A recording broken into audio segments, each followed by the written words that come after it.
রাখতে পারে। বিএনপির ভারপ্রাপ্ত চেয়ারম্যান জনাব তারেক রহমান বলেছেন, স্বাধীনতা সার্বভৌমত্বের প্রশ্নে কোনো আপোষ নেই।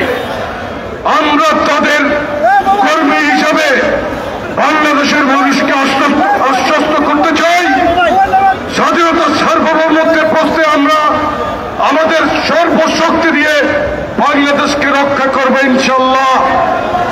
গত 15.5 বছর যেভাবে বিএনপি রাজপথে থেকেছে, জনাব তারেক রহমানের নেতৃত্বে বিএনপি একদিনের জন্য ফ্যাসিস্ট আওয়ামী সরকারের বিরোধিতা থেকে তাদের প্রত্যেকটি অন্যায়ের বিরুদ্ধে বিএনপি মাঠে ছিল। একদিনের জন্য মাঠ থেকে বিএনপি সরে যায় নাই। জনাব তারেক রহমান ছাত্র জনতার আন্দোলনে আমাদেরকে মাঠে রেখেছিলেন কোন ব্যানার ছাড়াই, যাতে ছাত্র জনতার আন্দোলনকে কেউ অন্য ভিন্ন খাতে প্রবাহিত না করতে পারে, সেজন্য আমরা আমাদের ব্যানার ব্যবহার করি নাই। তার মানে এই না যে বিএনপি ছাত্র জনতার আন্দোলনে ছিল না। আমরা প্রথম থেকেই ছাত্র জনতার আন্দোলনে আমরা যুবদল, ছাত্রদল, স্বেচ্ছাসেবক দলের নেতা কর্মীরা মাঠে ছিলাম। আমাদের যুবদলের প্রায় 80 জন নেতা কর্মী শহীদ হয়েছে এই আন্দোলনে। আমি সকলকে উদাত্ত আহ্বান জানাই, কারো অবদানকে খাটো করে দেখার চেষ্টা করবেন না।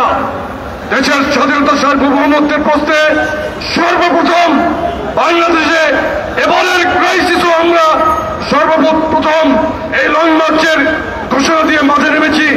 স্মারকলিপি পেশ করেছি ভারতীয় হাই কমিশন বরাবর, প্রতিবাদী পদযাত্রা করেছি।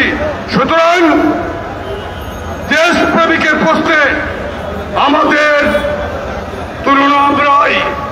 Double million offer Walton fridge কিনে পেতে পারেন 20 লক্ষ টাকা, রয়েছে কোটি কোটি টাকার নিশ্চিত উপহার। এদেশকে শহীদ রাষ্ট্রপতি জিয়া রহমান যেমন ভালোবেসেছিলেন, দেশ নেত্রী বেগম খালেদা জিয়া ভালোবেসেছিলেন, এবং ভারপ্রাপ্ত চেয়ারম্যান বিএনপির জনাব তারেক রহমানও একজন দেশপ্রেমিক, একজন ভিশনারি নেতা, যিনি বাংলাদেশের মানুষের সুখে দুঃখে মানুষের পাশে সর্ব অবস্থান বিপদের পাশে থাকেন। ভারতে অবস্থিত বাংলাদেশের দূতাবাসে হামলা এবং অব্যাহত প্রোপাগান্ডার প্রতিবাদে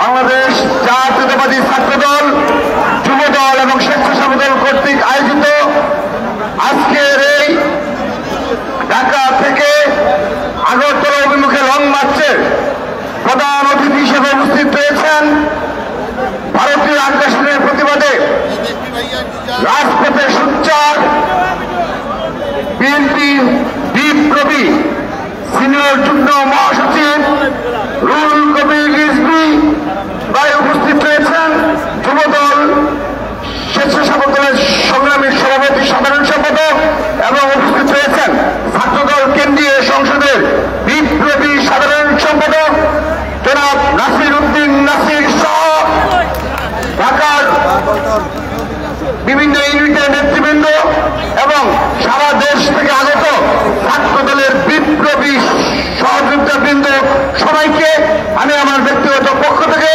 এবং ছাত্রদল কেন্দ্রীয় সংসদের পক্ষ থেকে জানাচ্ছি বিপ্লবী অভিনন্দন।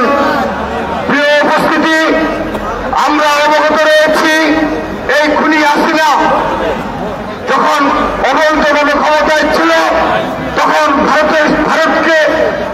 ভারতের নিকট বাংলাদেশকে হস্তান্তর করেছে, এ ধরনের বক্তব্য আমরা শীর্ষ পর্যায়ে থেকে পেয়েছি।